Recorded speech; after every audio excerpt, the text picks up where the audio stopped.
ఓం సాయి శ్రీ సాయి జయ జయ సాయి. ఓం సాయి శ్రీ సాయి జయ జయ సాయి. ఓం సాయి శ్రీ సాయి జయ జయ సాయి. భక్తుల సమస్యలకు బాబా పరిష్కారములు. మీ ప్రశ్నలు బాబా జవాబులు.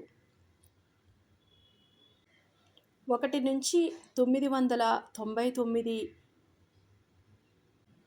నెంబర్ల మధ్య ఏదో మనము ఒక అంకెని తీసుకుని అది ఏదైతే ఉంటుందో, మనం ఏదైతే బాబా గారికి మన యొక్క సమస్య చెప్పుకుంటామో, ఆ సమస్యకి దానిని మనం ఏదో ఒక నెంబర్ అనుకుని, ఆ నెంబర్ని మనము చూస్తే గనక అదే బాబా గారి సమాధానం అనుకుని, ఇక్కడ మన బాబా గారి యొక్క సమాధానంగా అనుకుని మన ప్రశ్నలకు వారి సమాధానాన్ని తీసుకోవాల్సి ఉంటుంది. అయితే ముందుగా ఎవరైతే 1వ నెంబర్ అనుకున్నారో వాళ్ళకి ఈ సమాధానం. శ్రీరాముని ఆరాధించుట, రుద్రాభిషేకము, ఆదిత్య హృదయ పారాయణం, సూర్య నమస్కారములు నొసంగుట, గోధుమలను దానము చేయుట వలన అశాంతి తొలగి జయమగును. ఇది 1వ వాళ్ళ ఆన్సరు. అలాగే నెక్స్ట్ 2వ నెంబర్ ఎవరైతే కోరుకున్నారో వారి సమాధానం. తల్లిని గౌరవించవలయును, దుర్గా పూజ చేయవలయును, మరియు బియ్యము దానం ఇయ్యవలయును.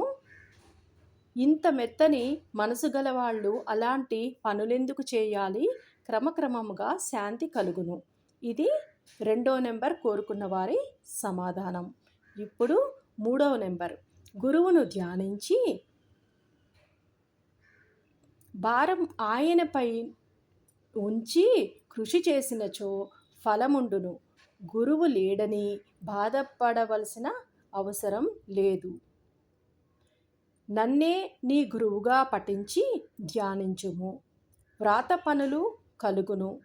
నమక చెమక పారాయణచే సర్వమును శుభమగును. శనగలు దానం ఇయ్యవలయును. ఇది 3వ నెంబర్ వాళ్ళకి. అలాగే ఇప్పుడు 4వ నెంబర్. ఎవరు చెప్పినను నీ ధోరణి మార్చుకొనవు. నీ చుట్టూనున్న వారిలోనే నీకు కీడు తలపెట్టుచున్న వారున్నారు. నీవు నమ్మిన వారందరూ నిన్ను ప్రేమించుటలేదు. నిజానిజములు బయటపడుటకు శ్రీ సాయిని శరణు కోరి స్మరణము చేయుచుండుము. మినుములు దానము ఇయ్యవలయును. దుర్గారాధన మేలు చేయును.